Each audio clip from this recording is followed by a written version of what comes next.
The Honorable, the Minister of Finance.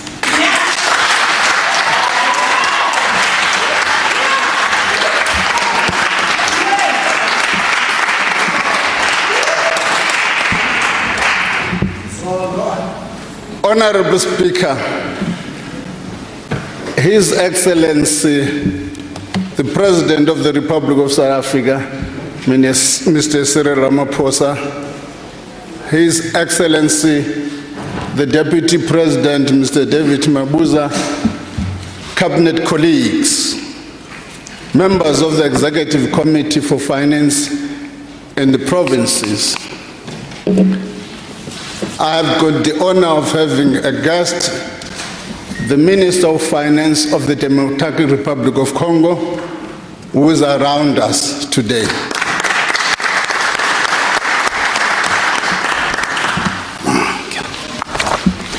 The Governor of the South African Reserve Bank, the Commissioner of the South African Revenue Services, fellow South Africans, it's my honor and privilege to table before this House the 2022 national budget, the 2022 division of revenue bill, the 2022 appropriation bill, the second adjustment appropriation 2021-2022 financial year bill, the estimate of national expenditure, the 2022 budget review, and this budget speech. Madam Speaker, we stand here galvanized by the State of the Nation address delivered by His Excellency, President Cyril Ramaphosa. The President reminded us that as we face steep and daunting challenges like we have done in the past, we will overcome.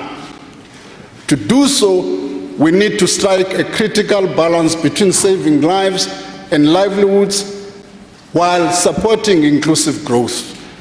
The budget presents this balance. Our economic recovery has been uneven and risks remain high. We must proceed with caution. In the 2021 medium-term budget policy statement, we committed ourselves to charting a course towards growth and fiscal sustainability. This budget reassets this commitment. It narrows the budget deficit and stabilizes debt. It also extends income and employment support to the most vulnerable, addresses service delivery shortcomings, and provides tax relief. We'll come back in a moment to those areas. However, these interventions cannot replace the structural changes our economy needs. Difficult and necessary trade-offs are required. The world economy is expected to grow by 4.4% this year. This is lower than 4.9% we anticipated at the time of tabling the medium-term budget policy statement. The Omicron variant of the coronavirus caused many countries to impose restrictions to manage its spread.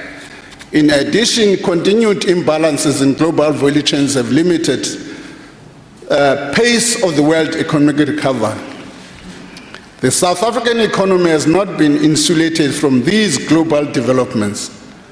We have revised our economic growth estimate for 2021 to 4.8%, from 51% at the time of the tabling of the medium-term budget policy statement.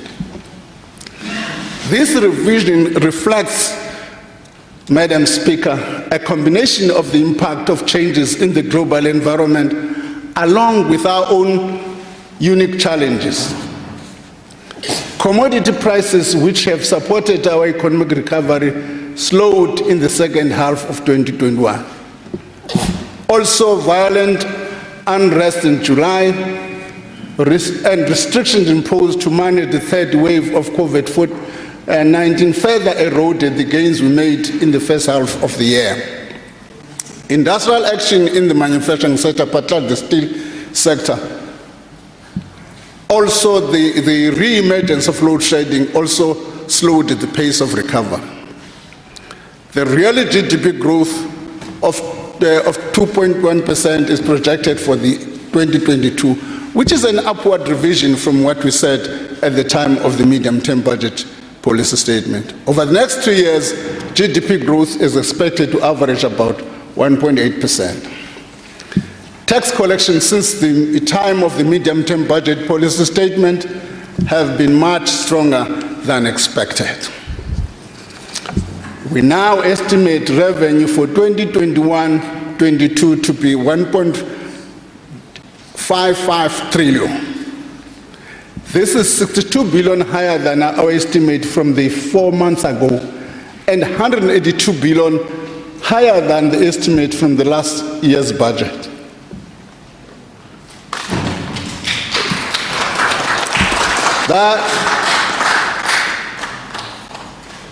This follows a shortfall in the previous year of 176 billion when compared to 2020 budget forecast. This positive surprise has come mainly from the mining sector due to higher commodity prices.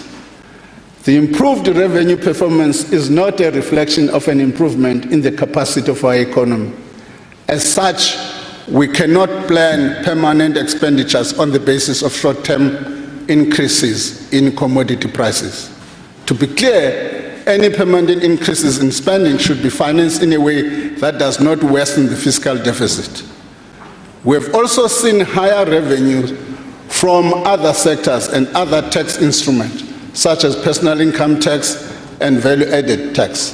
Madam Speaker, this year marks the 25th anniversary of the establishment of the South African Revenue Services.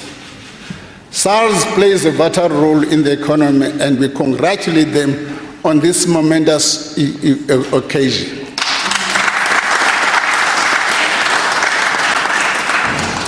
We also welcome the current modernization of its infrastructure at border posts such as Beit Bridge to facilitate greater trade. Honourable members, more than 308 billion rand has been directed towards bailing out failing state institution companies. Since 2013, frontline services and infrastructure reduced by 256 billion rand. In this budget, we are shifting from this trend and are restoring our focus on the 4 core functions of government. We're also on course to close key fiscal imbalances and restore the health of our public finances. Our debt burden remains a matter of serious concern. This year, government debt has reached 4.3 trillion and is projected to rise to 5.4 trillion over the medium term. This huge sum is owed to lenders domestically and around the world. It incurs large debt service costs, averaging 330 billion rand annually over the medium term. These costs are larger than spending on each of the health, police, or basic education. For this reason, to support the economic recovery, in this budget we are reducing the fiscal deficit and stabilizing debt.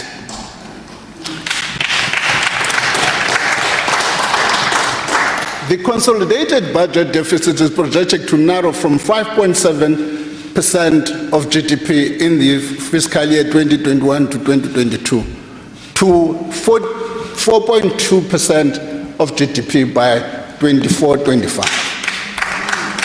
We now expect to realize a primary fiscal balance where revenue exceeds non-interest expenditure by 2023-24. The debt ratio will stabilize at about 75% of GDP by 24-25, and this is 3% points lower than we had projected when we tabled the medium-term budget policy statement. Can you see all of these things are positive?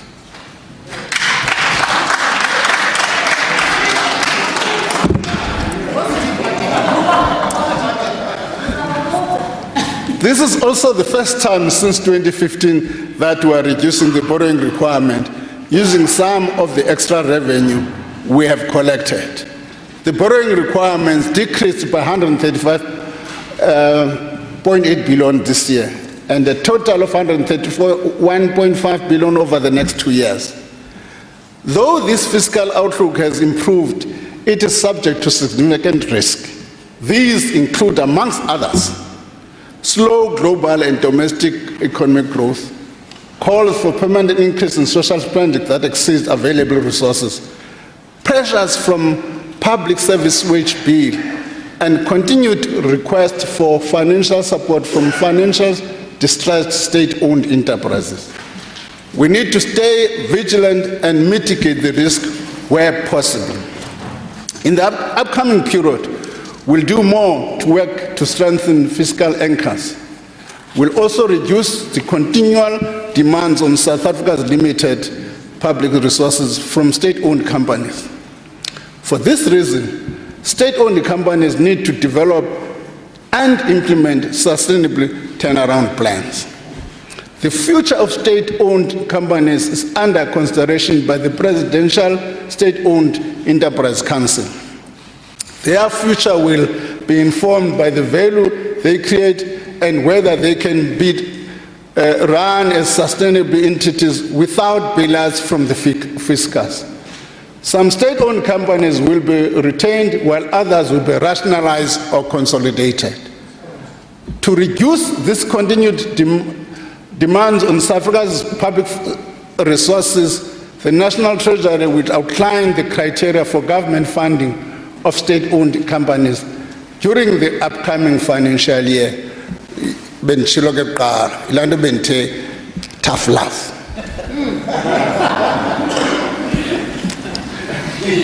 We are aware that Eskom's debt situation remains a concern for its creditors and our investors alike.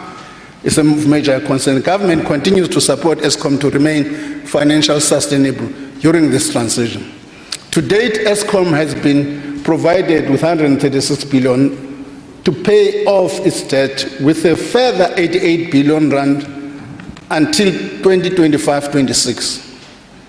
We acknowledge, however, that Eskom is faced with a large amount of debt that remains a challenge to service without assistance. What that means, if I may just explain, people have said, you know, if you dissect Eskom's debt, there's a component of it which they call distressed debt. Whatever Eskom can do, it can't be able to fund it. One or the other, we've got to create some magic within the fiscals to deal with that. I just wanted to explain that portion to be more explicit. The National Treasury is working on a sustainable solution to deal with Eskom's debt in a manner that is equitable and fair to all stakeholders. Any solution will be contingent on continued progress to reform South Africa's electricity sector and Eskom's own progress on its turnaround plan and its restructuring.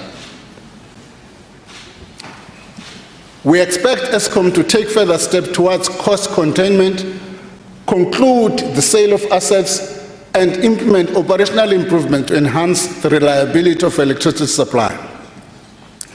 The outcome of this work, which is legally and technically complex, will be announced within the next financial year.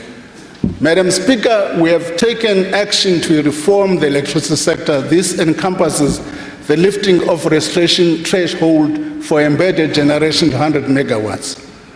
It also includes amendments to the Electricity Regulation Act of 2006 and the new generation projects that are coming online over the next few years. These interventions demonstrate the commitment of this government to solve South Africa's electricity supply challenges. Madam Speaker, we have had more than a decade of economic stagnation. All true sustained economic growth can suddenly, but come again. Only through sustained economic growth can South Africa create enough jobs to reduce poverty and inequality, enabling us to reach our goal of better life for all. The economic reconstruction and recovery program remains essential to growth.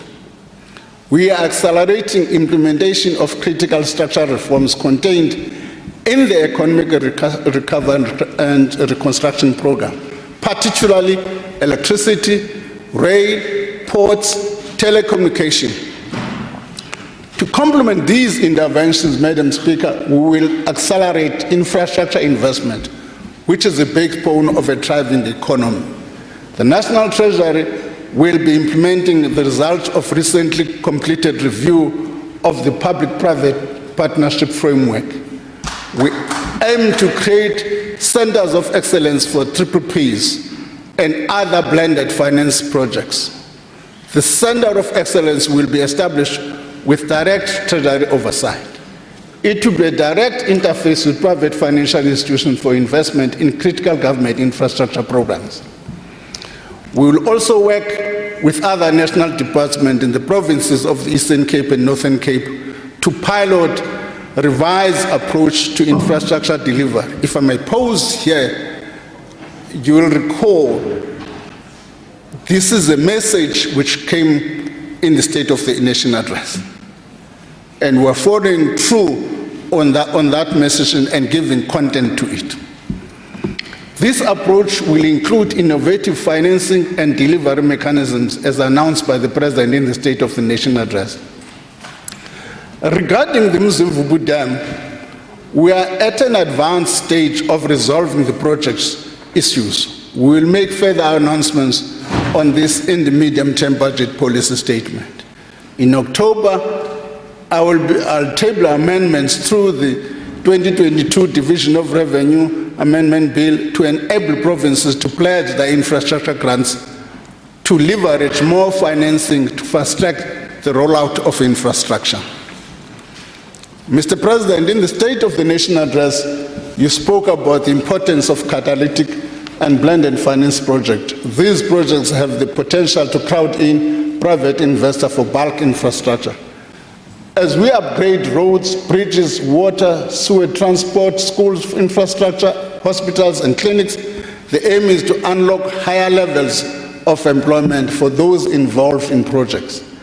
I'm pleased to inform this House that a provincial allocation is set aside in this budget for 17.5 billion over the medium term for infrastructure catalytic projects. We look forward to engaging with specific proposals in this regard. Value for money and quality of delivery is a top priority in the development of the project pipeline. To support businesses in distress owing to COVID-19 pandemic, a new business bounce back scheme will be launched using the mechanism which will be introduced sequentially. Firstly, small business loans guarantees of 15 billion rand will be facilitated through the participating banks, development finance and development finance institutions. This will allow access to qualifying non-bank small and medium loan providers.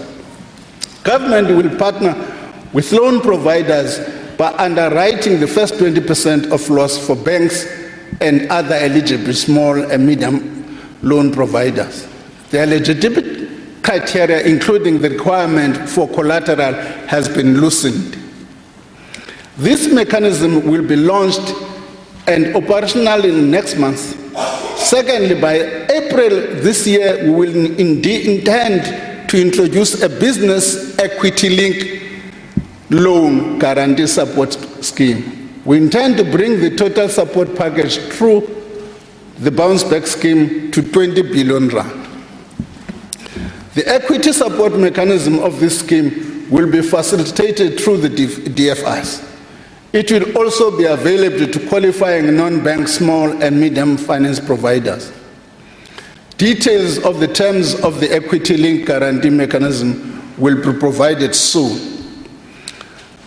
Over the medium term, 76 billion rand is allocated for job creation programs.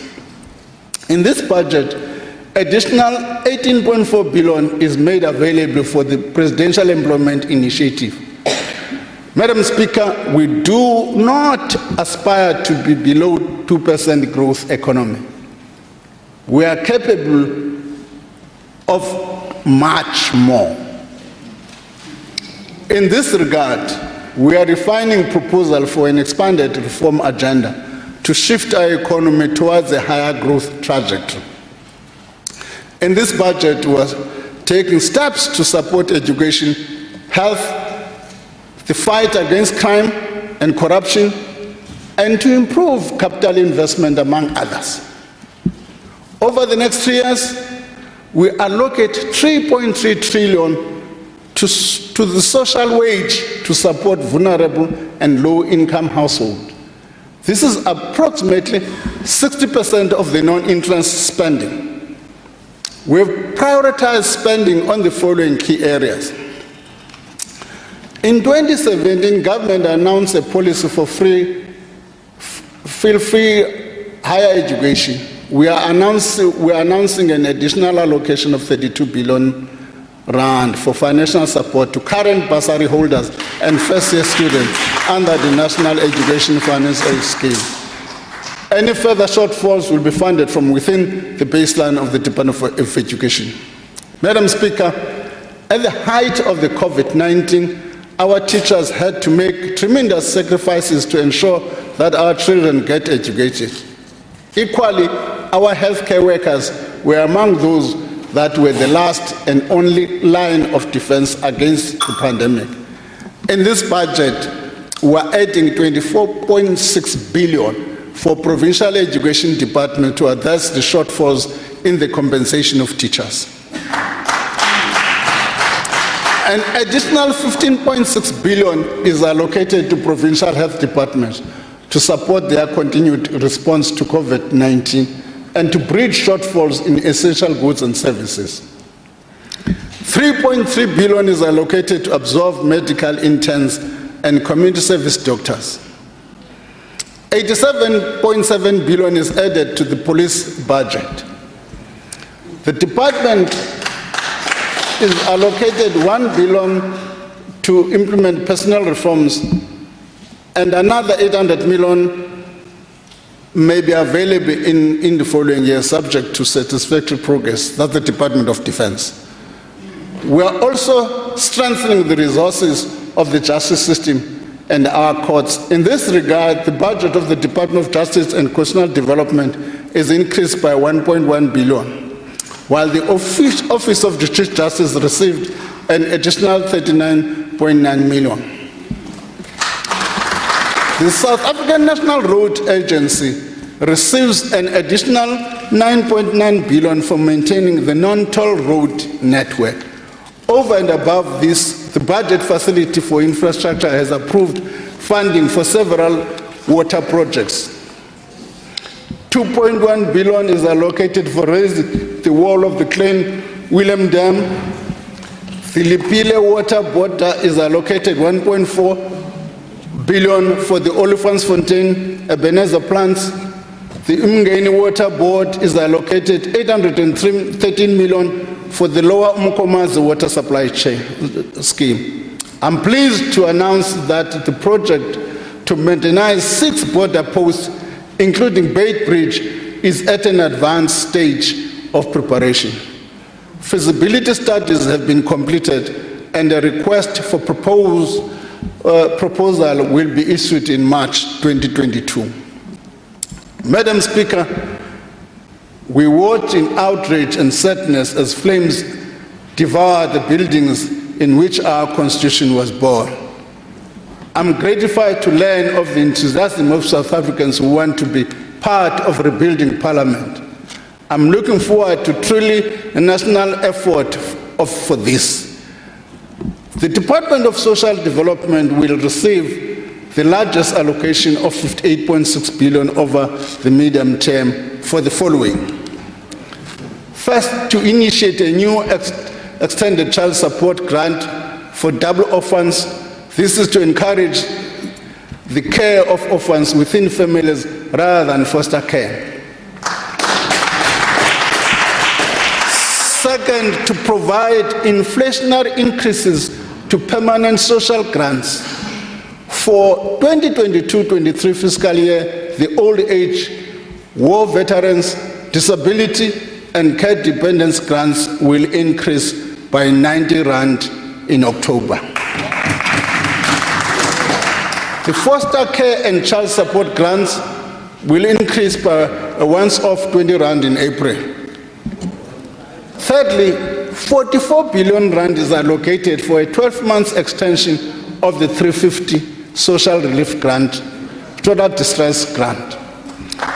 Honourable members, the social relief distress grant was introduced in 2020-21 as a temporary relief measure in view of the plight of those who have lost economic opportunities and were adversely affected during the worst periods of the pandemic.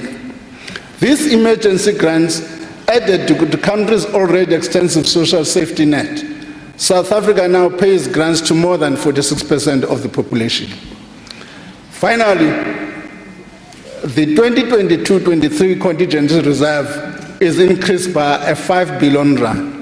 This provides for an amount already approved in the previous budget for the Land Bank to be paid in the new financial year. We remain committed, if I may come back to the Land Bank issue, precisely because of the difficulties in settling with the lenders on time, we couldn't make the transfer during this financial year. Progress is being made in settling with the lenders, and we think by the beginning of the financial year, we'll make progress, and we're making that 5 billion available for the next financial year. We remain committed to controlling those parts of the budget that are permanent in nature, including by arresting historical rapid increase in the public sector wage bill. Compensation spending will increase marginally from 665.1 billion in 2021-22 to 702 billion in 24-25, at an average annual rate of 1.8%. As indicated in 2021 medium-term budget policy statement, we have allocated additional funding of 20.5 billion rand in 2022-23 to meet the cost of implications of the 2021 Public Service Wage Agreement. A public sector labour summit is scheduled to take place as from the 28th to the 31st of March. This summit is an important opportunity for stakeholders to engage in building sustainable public services and remuneration guidelines. Basic municipal services require more support, especially for the poor. To address this, 28.9 billion is added to the local government's equitable share. Madam Speaker, we are making these allocations to uplift and provide services to our people. These funds must be used for the purpose they are meant for. Currently, 175 out of the 257 municipalities are in financial distress. We stand ready to work with Parliament and all oversight bodies to hold municipalities accountable for delivery of these services. At the same time, our municipalities and other institutions cannot survive if they do not receive payment from those who consume their services. We urge our people and government department to pay their municipality bills. Municipalities are also required to improve their service delivery mechanism and to ensure that billing systems are fair and efficient. Madam Speaker, corruption is a major blight in our country. It has lowered our economic growth potential, made us physically more vulnerable, and severely weakened the capacity of the state. Accounting officers need to ensure that their procurement processes have integrity, provide value for money, and are free from interference from political people like me. We also need to be clear on what we are fighting. We must differentiate between corruption and minor transgressions and the rules of policy or rules of policy. prescript that are audited or as irregular expenditure. The National Treasury is engaging with Auditor General to continue to ensure transparent disclosures of minor transgression, but outside the financial audit process. As I indicated last year, the Public Procurement Bill will be tabled before this Parliament. In the light of the current Constitutional Court judgment on the preferential procurement regulations and the first Zondo Commission report highlighted abuses in state procurement, we are revising the bill to take account of these developments. We are also responding formally to the Zondo Commission report. In the meantime, we must take bold steps to improve state capacity and reduce the scope of procurement corruption.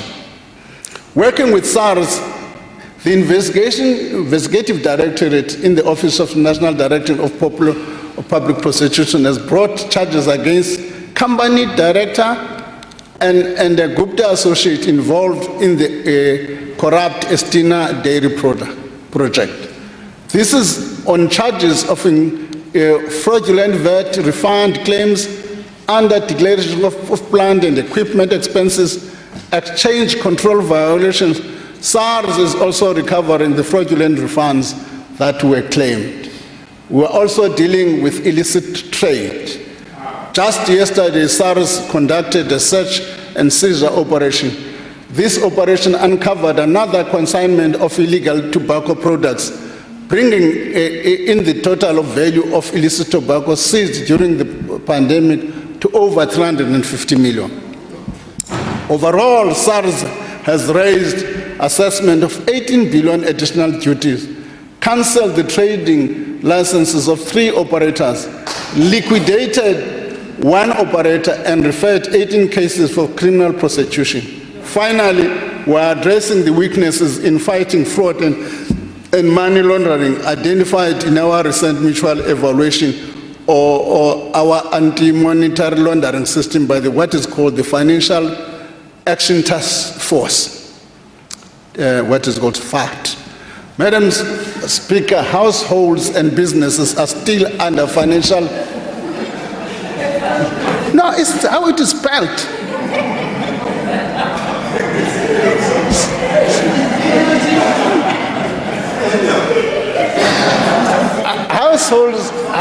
Households are still under financial pressure and are coping with higher obligations, the effects of COVID-19 and increased fuel prices.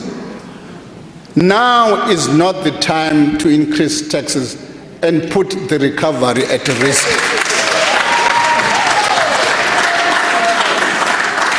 Accordingly, we have decided to keep money in the pockets of South Africans. This budget includes a 5.2 billion in tax relief to help support the economic recovery, provide some receipt for fuel tax increases, and boost incentive for youth employment.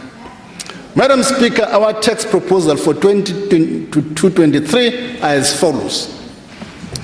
The personal income tax bracket and rebates will be adjusted by 4.5% in line with inflation. The adjustment will mean that the annual tax-free threshold for a person under the age of 65 will increase from 87,300 to 91,250. What in practice, Tatumandash, it means tiqala ukukutaxa xa ufikele ku-9 xa annual salary yakho ingaphansi ko-91,000 ndikutax.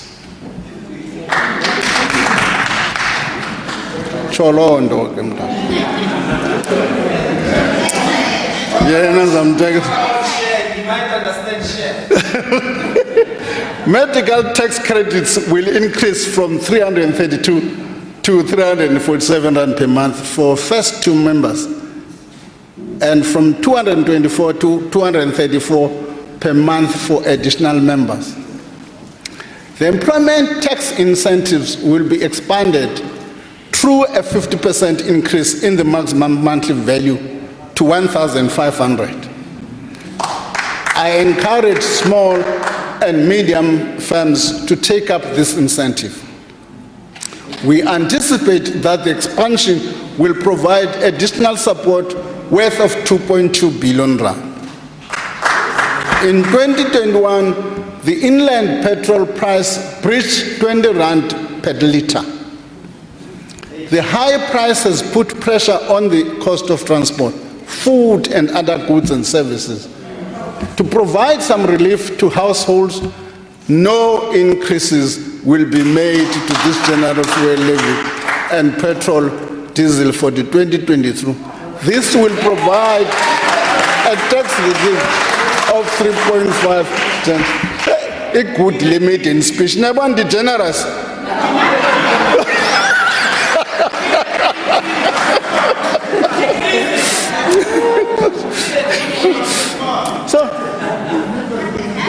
So that's 3.5 billion to South Africans. There will also be no increase in the, but before stepping the fuel increase, a sentence I've not inserted here. I've had discussion with the Minister of Mineral and Energy. We are in agreement.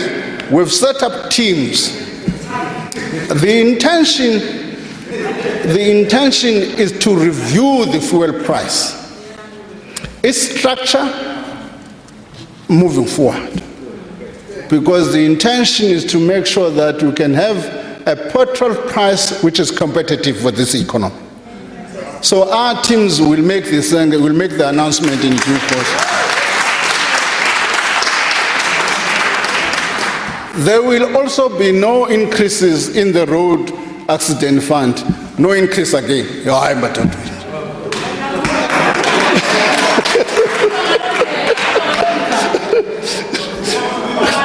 There is no increase on the accident levy. I've made the point between myself and Minister Mandasha to agree on the review of all aspects of the fuel price is needed. Our team have already begun to engage on this critical work. Restructuring the corporate income tax system is an important part of our efforts to create a conducive environment to business to grow, increase investment, and employ more people. As announced in the 2021 budget, the corporate income tax rate will be reduced from 28% to 27% for companies with a years of assessment ending on or after the 31st of March 2023. This will be complemented by a base broadening measure to ensure that there is no negative impact on revenue. Excise duties on alcohol and tobacco will unfortunately increase by between 4.5 and 6%. The increase means that as from today, at 340 millimeter can of beer or cider will cost 11 cents more. A 750 bottle of wine will be 7 cents more expensive. A bottle of sparkling wine will cost an additional 76 cents.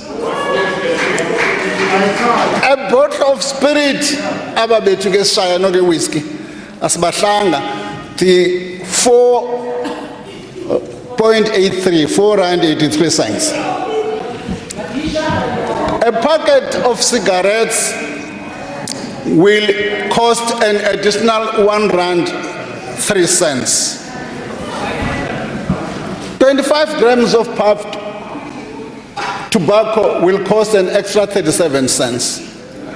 23 grams of cigar will be no cigar but to Masisiti. Sipezu 6 rand 77 cents more expensive. Government also proposes introducing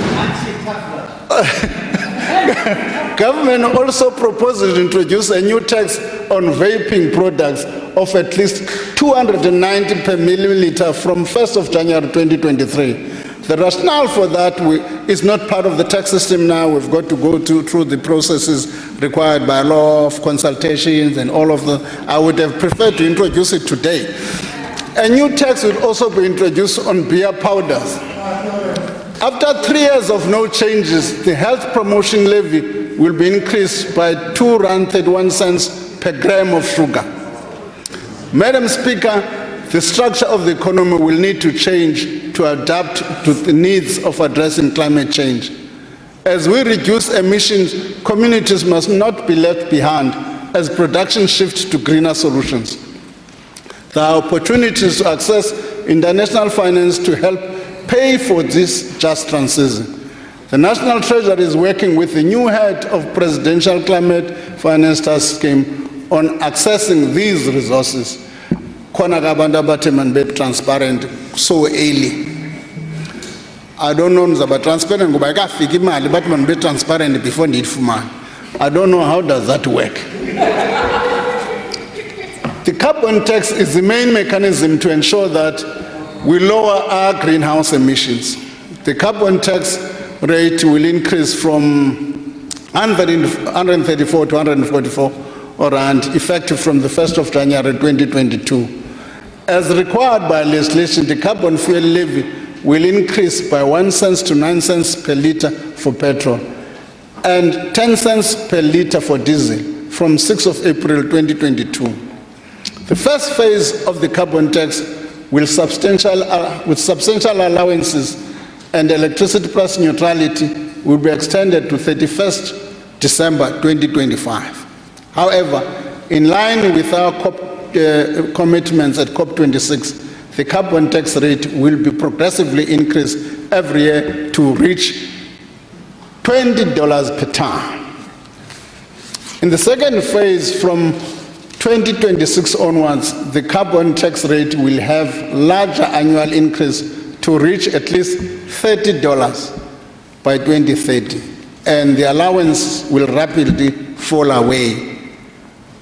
As the allowances fall away, we urge all our companies that have not already done so to develop plans to progressively reduce their emissions over the next 10 years.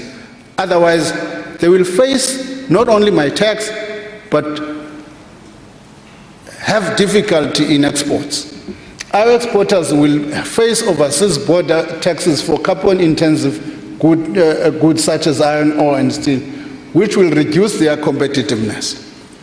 Madam Speaker, you will note that we have not increased taxes in the major revenue-generating categories such as personal income tax, VAT, and general fuel levy.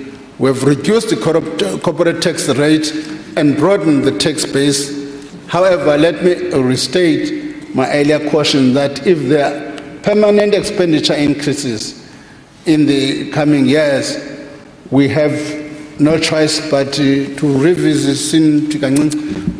We will have to look at increasing some of the taxes of our economy.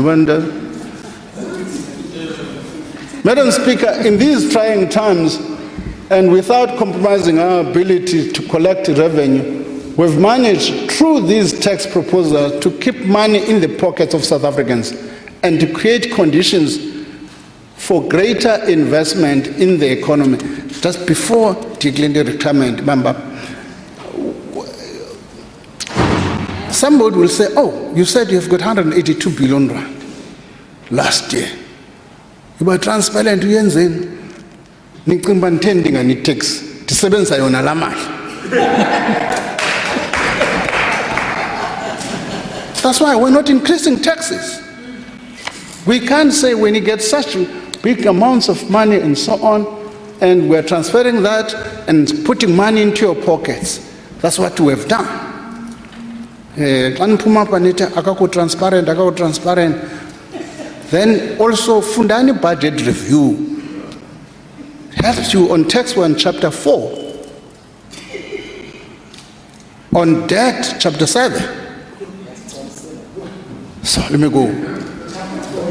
Retirement funds play a critical role in channeling savings into productive investment. There's been this outcry about Regulation 28 of the Pension Funds Act, which sets out criteria through which these funds may make investment. After consultation, changes have been proposed to these regulations to enable greater investment in infrastructure by the funds. After consultation again of these changes, the amendments will be gazetted next month. Regulation 28, Regulation 28. Next month in the Gazette, March. Government has also proposed a fundamental restructuring of retirement system for individuals to allow for greater preservation and partial access to funds through what they call a two-pot system.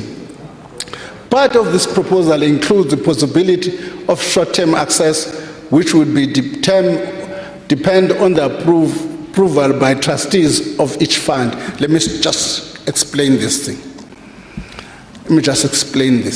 There's a Utito promised us, are you going to give us? No, I can't give you money from your own pension fund. Your own pension fund has got its own trustees. The decision to take money out of the fund must be a decision of a trustee. The only thing I'm going to do as the Minister of Finance is to create a conducive environment for trustees to make that decision if they think the fund is capable of doing so. But the Minister of Finance, what must copy man and must again it? No. Think upon a bail.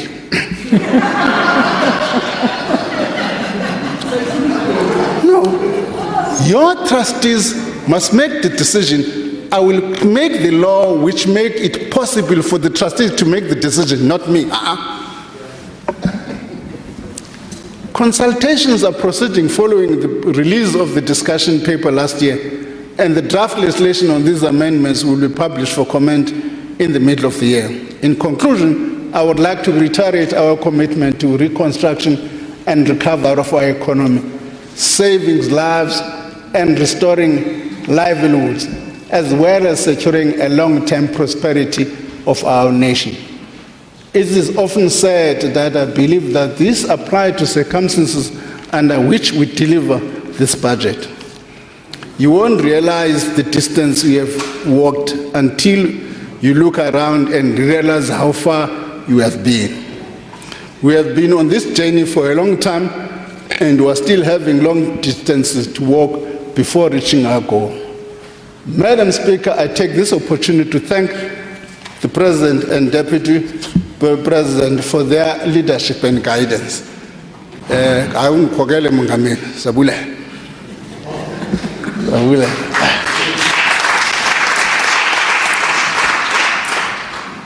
Thank my Deputy, Dr. Masondo, for his support.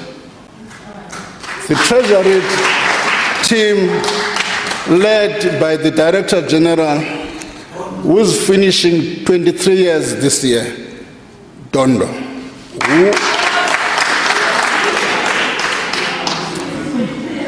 That task, which is team, and I express my thanks to them. My sincere gratitude also goes to the Commissioner of the South African Revenue Services, Edward Quisman, and the hard work of SARS. Many thanks to the Governor of the South African Reserve Bank, Mr. Shisa Kanyako, and staff of the bank. Let me also thank my colleagues in the Ministers' Committee on Budget and the Budget Council and the MSs for Finance for various provinces who have shared the load and tough decisions that have made in this current environment.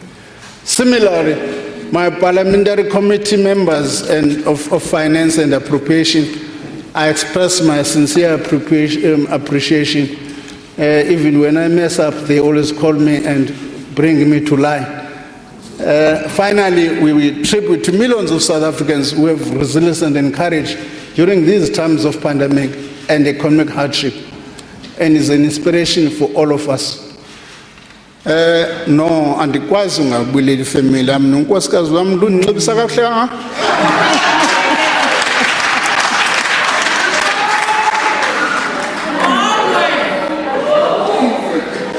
ngaba ndiyamosha. I have got to thank umamfazi wami umamchawe. Bana ndiluka, I look nice.